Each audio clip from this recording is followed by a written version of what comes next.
Tagan o dakong bili sa imong ginatuloy. Ang bahandi o ang tinubdan sa bahandi. Ang imong kaayuhan na lamang o apil ang kaayuhan sa uban.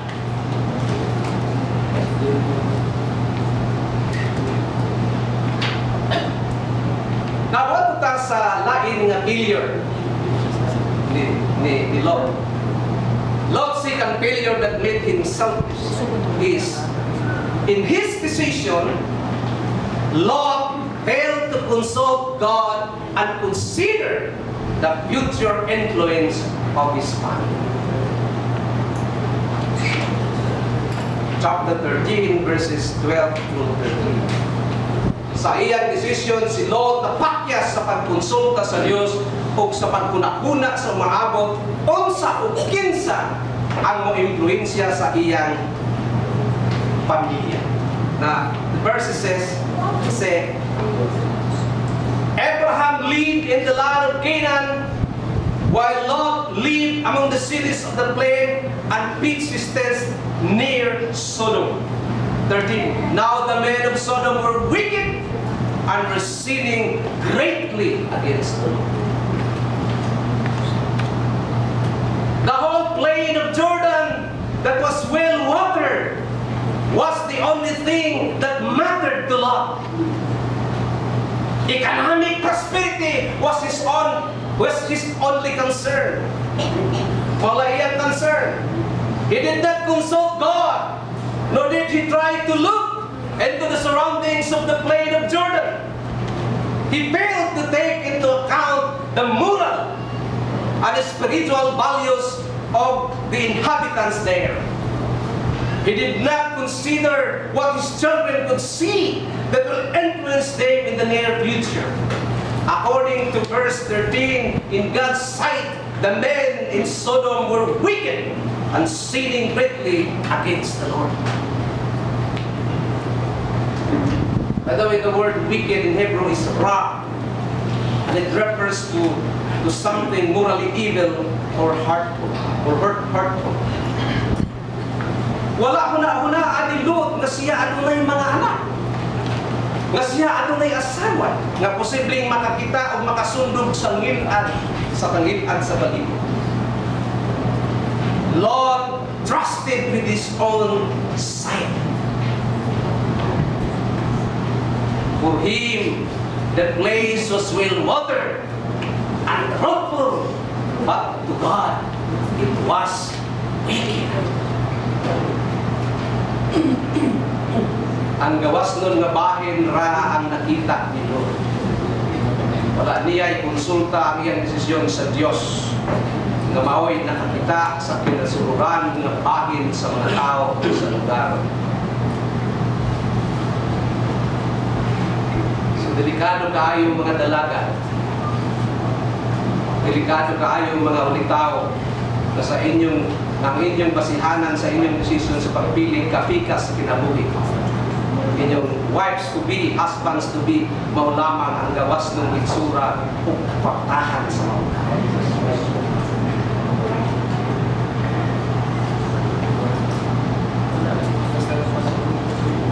Usahay, adunay mga offers na trabaho nga dagkong kita, dagkong sweldo, okay. Kaya wala akong yapas. Pero kinahanglan ato una kita kung ato unang susihon kung ipangonsulta sa Diyos ini maayo. Kaya siya lamang, ang Diyos lamang ang bukong na ibalo sa pinasukuran.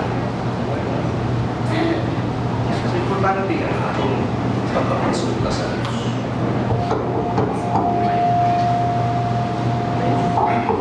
So ako sa kaya ko mo, singkit lang ko diri, huwag pag-iala.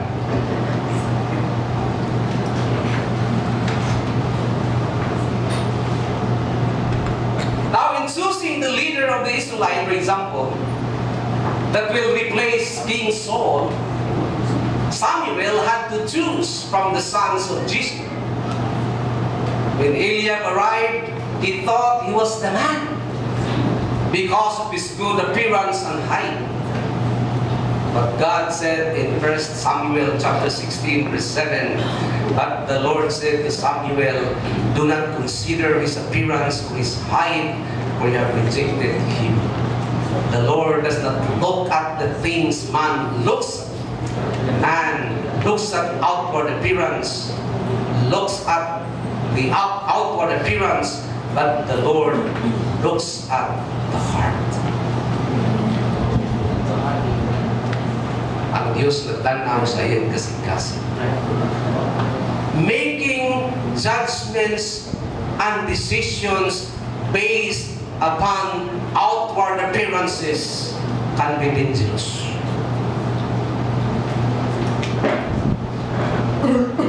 You will fully understand later the danger of Lot and his family faced as we discuss its consequences. Maybe next kung doon na yung opportunity. Sa imong mga desisyon, naghuna-huna ka ba sa pagkonsulta sa Diyos? Ingon na siya mao'y nakakita sa kinasururan. Naghuna-huna ka ba sa pagkonsiderar sa posibleng influensya sa imong pamilya or family? We need to remember that we will become selfish when we think only of our own interest. Second characteristic, a decision is bad when it is based on worldly fame at the expense of one's spiritual life.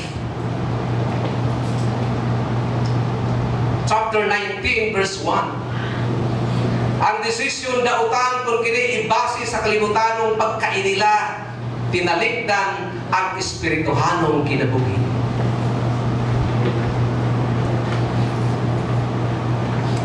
Now before we read verse 1 of chapter 19, we'll first take a look at the progress of Lot's life.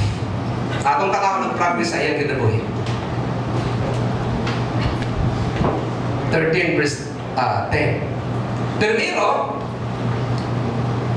Lot looked up and saw that the whole plain of the Jordan was well watered.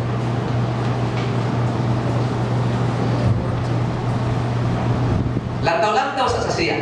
No. Second, he lived near Sodom. Chapter 13 verse 12. Bipuyok na yun doon sa Sodom. Third, he lived in Sodom. Chapter 14, verse 12. Naanagin siya mupuyo sunod sa Sodom. Fourth, he ruled over Sodom. Chapter 19, verse 1. Nagdumala na yun siya sa Sodom. Kung nga kung nakaingon man ko, nga siya nagdumala sa Sodom. Now let's read chapter 19 verse 1. And it says, the two angels arrived at Sodom in the evening, and Lot was sitting in the gateway of the city. Now in the biblical time, city gates served as the city's protection against invaders, as well as the places of central activity. It was at the city gates that important business transactions were made. Court was convened and public announcements were heralded. Na tanaw na to example sa gate, pero dili ni ang gate sa Sodom. Diha sa kanan na ipuntahan diha, posible diha sa tunga o diri ba sa kilid-kilid. Nadiha buhata, kay siya may in-charge, siya may hari-hari. Nadiha ang iyang papang-isyo o mga business permit kung manegosyo sila nagkanting. Nadiha ang pag-settle sa mga conflicts. Doon ay mga tao na maglabis, diha nila sa tulang. Kung na po diha, ilang ipahibalo ang mga balakod sa city, mga ordinance. Kini 1 way, kini 3 way, kini 4 ways. Tanaw diha mga ordinances. Diha bata sa maong lugar. Now the sentence, Lord is sitting in the gateway of the city, is an Eastern expression which needs to be understood. Nawa din ipon pasabot nga naglingkod-lingkod si Lot nagpahayahay. O niya nagtanaw sa mga taong musul bugawas. Kundili, this is a technical phrase in Hebrew, which means he was the chief magistrate of the city of Sodom. His job was not only to give an official welcome to visitors of the city, but to investigate the nature of any stranger who might come, and also to administer justice concerning any quarrel within the city. The nearest equivalent we have today would be the office of mayor. This account opens with a picture of Lot as the mayor of Sodom. Honorable Mayor Lot. Sa ato, lukot. The chief magistrate of the city. He was once a foreigner, but is now already involved in the politics of Sodom. Sa ato pa, nahimo na siyang usa ka inila diha sa maong siyudad sa Sodom. Nahimo naman siyang public official sa Sodom. Tingali mangutanan, sayop ba niya pastor nga mahimutang public official sa usa ka lugar? Ha? No! Dili sayop. It's not wrong to be a public official. In fact, our country needs godly Christian leaders. Sorry kayo, kusog kayo kung ibag ko kung bateri. Gigamit na ni gahapon, pero na charge mo tayo. Lot sitting here is unusual. Dili kasanarangan ang kahimtang ni Lot. As I have said earlier, chapter 13, verse 13 of Genesis says, now the men of Sodom were wicked and were sinning greatly against the Lord. Ngilad o grabe ka makasasala ang mga tao dito. And why were they described as wicked and sinning greatly against the Lord? Sorry na helicopter. It was because their version was rampant.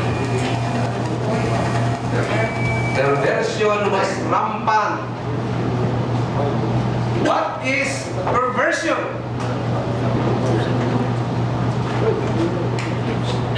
Perversion is an unusual sexual practice. It is an abnormal practice not designed by God.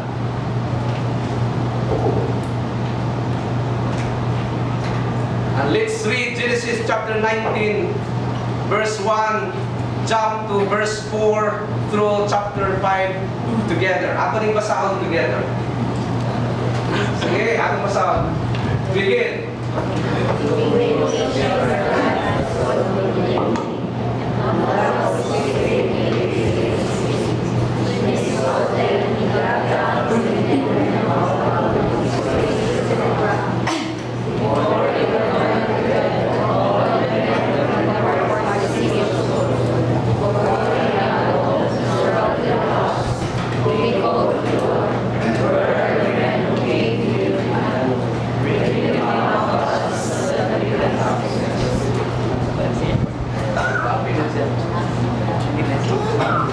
Why mapili nila all men, both young and old, wanted to have sex with the angels who were abundantly handsome.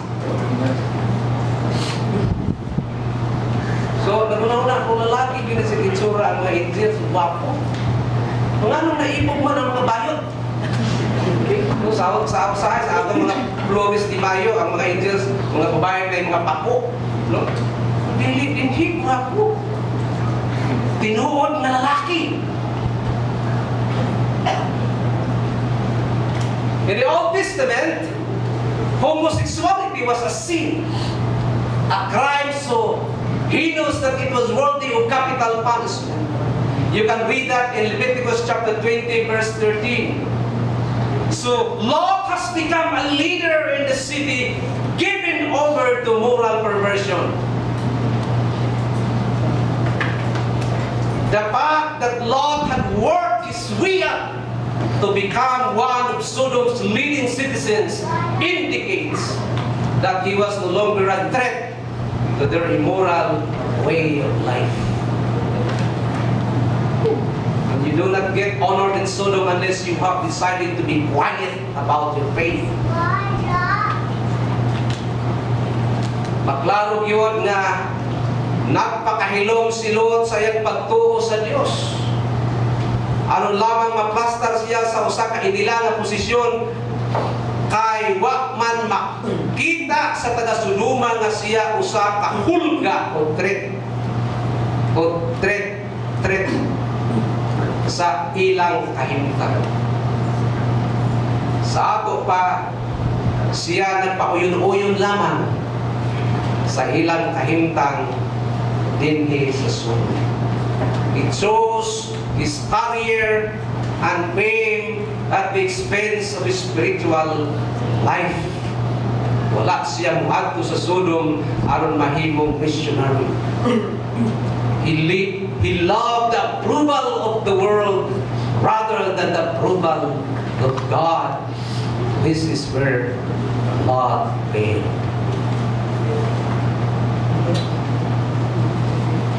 Inumdum ko sa nasay ng Bulakaw sa una. Ingon ko sa barangay captain, Kap, unsa naman yung atong disco nga magpuntak naman? Bang kinahanglan bagid ka pagsugod og 10 o'clock hangtod 2 o'clock sa buntag? Ngamo na pagsugod tag alas City mahumantag alas 9 kay ugma na ba yung isimba? Ingon ang kapitan, lagi pastor pero sa mo dagan pa man ta. Kita kabadlo man. Dagan naman siya. Na kung kita magpakahilom sa atong pagtuo sa Diyos, taliwala sa mga taong walay Kristo sa kinabuhi.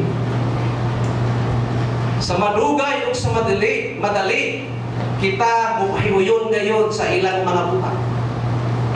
Romans 12 verse 9b says, hate what is evil, cling to what is good. Sa Cebuano, kasilagi o likayi ang dautan, buhaton kanunay ang maayo.